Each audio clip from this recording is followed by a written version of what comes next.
Segundo domingo de Pascua. El evangelio que vamos a reflexionar es de Juan, capítulo 20, versículos 19 al 31. Y dice así nuestro evangelio. Al atardecer del primer día de la semana, los discípulos se encontraban con las puertas cerradas por temor a los judíos. Entonces llegó Jesús, poniéndose en medio de ellos, y les dijo: «La paz esté con ustedes». Mientras decía esto, les mostró sus manos y su costado. Los discípulos se llenaron de alegría cuando vieron al Señor. Jesús les dijo de nuevo: «La paz esté con ustedes. Como el Padre me envió a mí, yo también los envío a ustedes». Al decirles esto, sopló sobre ellos y añadió: «Reciban al Espíritu Santo.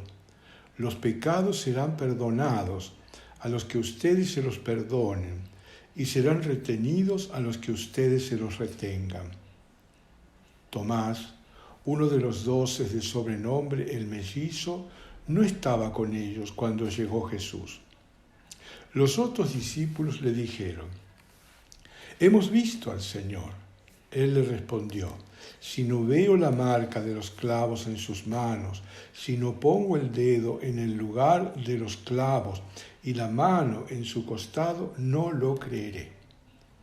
8 días más tarde, estaban de nuevo los discípulos reunidos en la casa y estaba con ellos Tomás. Entonces apareció Jesús, estando cerradas las puertas. Se puso en medio de ellos y les dijo: «Que la paz esté con ustedes». Luego dijo a Tomás: «Trae aquí tu dedo, aquí están mis manos, acerca tu mano, métela en mi costado. En adelante, no seas incrédulo, sino hombre de fe». Tomás respondió: «Señor mío y Dios mío». Jesús le dijo: «Ahora crees porque me has visto. Felices los que creen sin haber visto». Jesús realizó además muchos otros signos en presencia de sus discípulos que no se encuentran relatados en este libro. Estos han sido escritos para que ustedes crean que Jesús es el Mesías, el Hijo de Dios, y creyendo tengan vida en su nombre. Hasta aquí nuestro relato. Comienza Juan diciéndonos: al atardecer de ese mismo día, el primer día de la semana, estando cerradas las puertas del lugar donde se encontraban los discípulos por temor a los judíos. Llegó Jesús y poniéndose en medio de ellos les dijo: «La paz esté con ustedes». La escena que nos relata Juan tiene 2 momentos. El primero, la aparición de Jesús resucitado en medio de la comunidad discipular. El segundo ocurrirá 8 días más tarde, también en el ámbito de la comunidad reunida, en el que se desarrolla el diálogo entre Jesús y Tomás.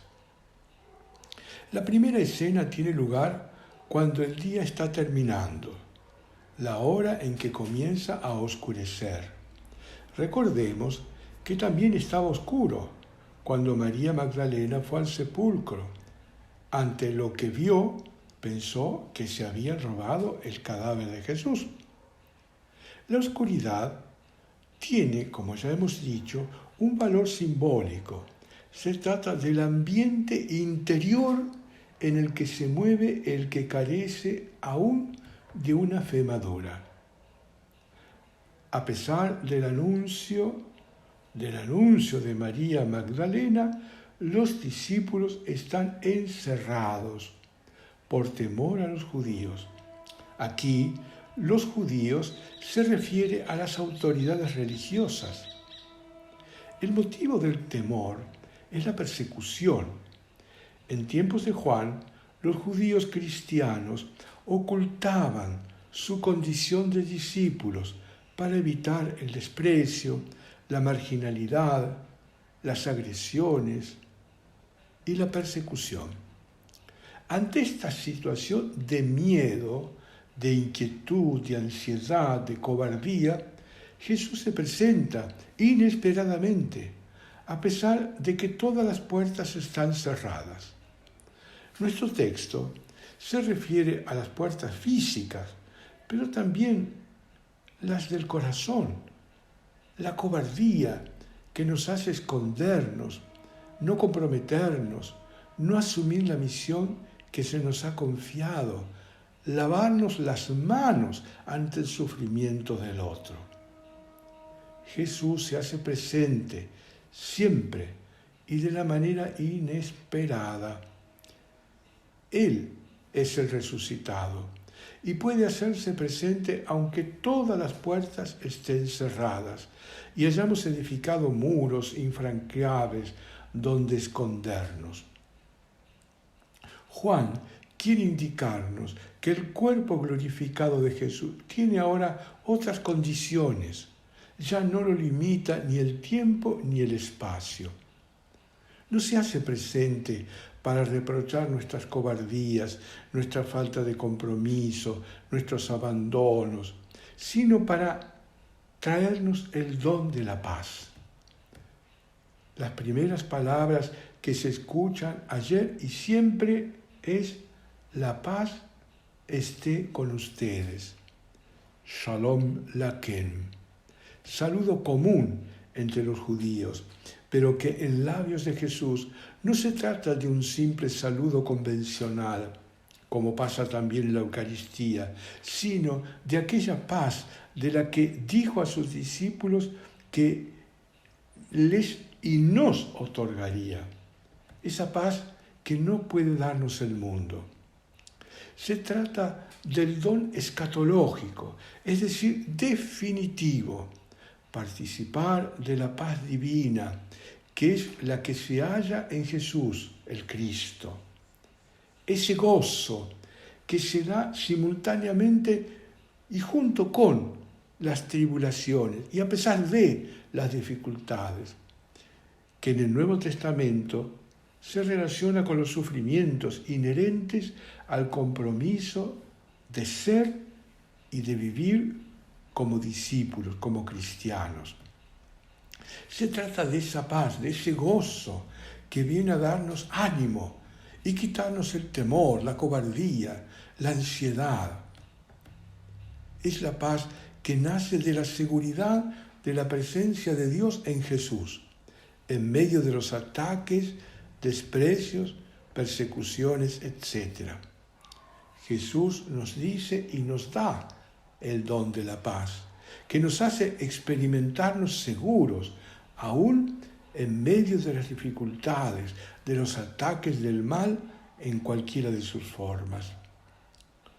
Todos los que han nacido de Dios participamos de la victoria sobre el mal, como dice la primera carta de Juan en el capítulo 5, versículo 4.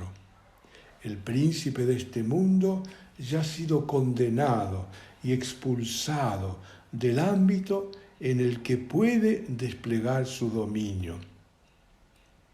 Los discípulos de Jesús también han vencido al maligno. Primera de Juan 2, 13, 14. Dado que han nacido de Dios y el maligno no les puede hacer nada. Primera de Juan capítulo 5, versículos 18. Nada ni nadie tiene poder para infundirles temor. Esa paz como don escatológico que nos dona Jesús no es como la que da el mundo. La del mundo es siempre precaria, transitoria o solo tiene apariencia de paz. Algunas veces es simplemente ausencias de guerra y otras veces es tranquilidad a la que le sigue la destrucción, la injusticia, el abandono, la opresión. Dice Juan en nuestro relato que mientras decía esto les mostró sus manos y su costado, y los discípulos se llenaron de alegría cuando vieron al Señor. Jesús les muestra las heridas de sus manos y de su costado. De esa manera les hace ver y nos hace ver que es el mismo que ellos vieron morir en la cruz. Es el que ahora está resucitado en medio de ellos, para siempre. Era Él y es Él, pero de una forma diferente. Y al verlo y reconocerlo, se llenaron de alegría. Jesús en la última cena había dicho a sus discípulos que los haría participar de su propia alegría. Capítulo 5, versículo 11.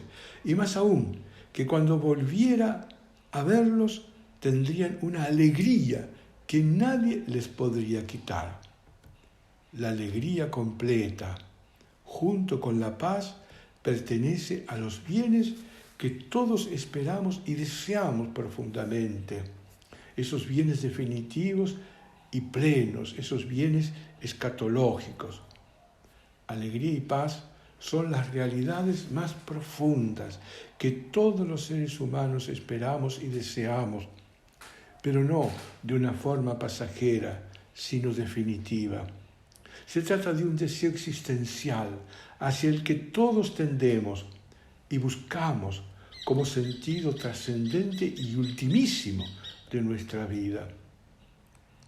Todo el Antiguo Testamento y toda la historia de la humanidad nos habla de esta búsqueda, de este deseo profundo de felicidad. Algunos, con una mirada pesimista, escéptica sobre la realidad de la existencia humana, nos dirán que se trata de un deseo absurdo, una búsqueda sin sentido, o peor aún, una alienación ante una realidad que nos resulta insoportable de llevar. Jesús no solo nos ha prometido, sino que con su resurrección se hace realidad. Él nos transmite ese gozo, esa paz que nada ni nadie nos puede quitar. Aquellos discípulos, ante la visión del resucitado, comenzaron a gozar, ya ahora, de esa felicidad. Nosotros, por la fe confianza, ya comenzamos también a experimentar, en medio de las dificultades y hasta de las mismas persecuciones, de esa felicidad, de ese gozo, de esa alegría. Miren, hermanos queridos, no es una quimera, no es una ilusión, no es una alienación, es una realidad. Jesús, dice Juan, volvió a decirnos de nuevo y a decirles a aquellos: la paz esté con ustedes. Como el Padre me envió a mí, yo también los envío a ustedes. Y al decirles esto, sopló sobre ellos y añadió: reciban el Espíritu Santo. Los pecados serán perdonados a los que ustedes se los perdonen y serán retenidos a los que ustedes se los retengan. Jesús repite su saludo: la paz esté con ustedes.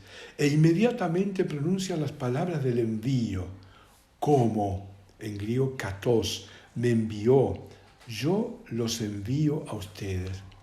El Padre envió a Jesús para que salvara a la humanidad, dando la vida eterna a todos los seres humanos.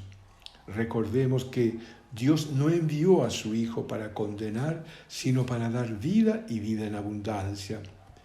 Cada uno de nosotros somos enviados de la misma manera que el Padre envió a Jesús.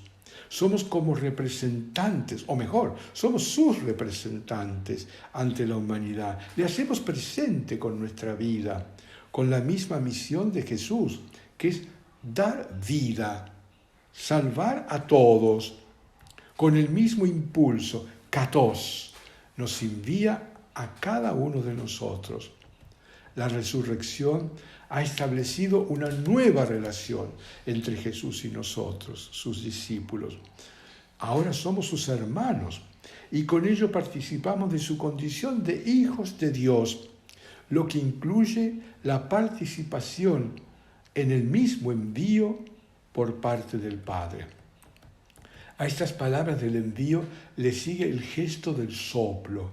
Jesús sopló de la misma manera que Dios sopló sobre el rostro recién modelado del primer hombre. ¿Se acuerdan? Génesis 2, versículo 7, dándoles a aquel el aliento de vida. Ahora Jesús realiza el mismo gesto diciéndonos, reciban el Espíritu Santo. Jesús es anunciado por el Bautista como quien nos bautizará en el Espíritu Santo.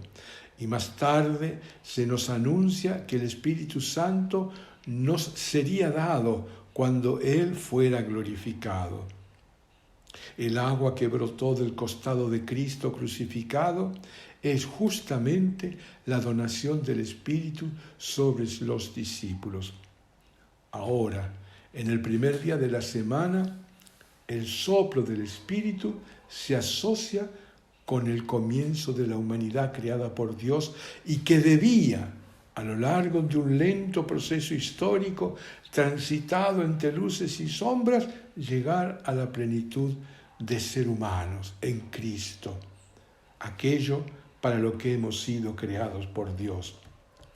Los discípulos, cada uno de nosotros, constituimos el comienzo de una nueva humanidad, con la misión de anunciar la buena nueva, la alegría del Evangelio y facilitar, es decir, siendo fermento para todos y cada uno de los seres humanos al acceso de esa vida en plenitud. Jesús resucitado puede dar vida eterna a todos los que han sido dados por el Padre.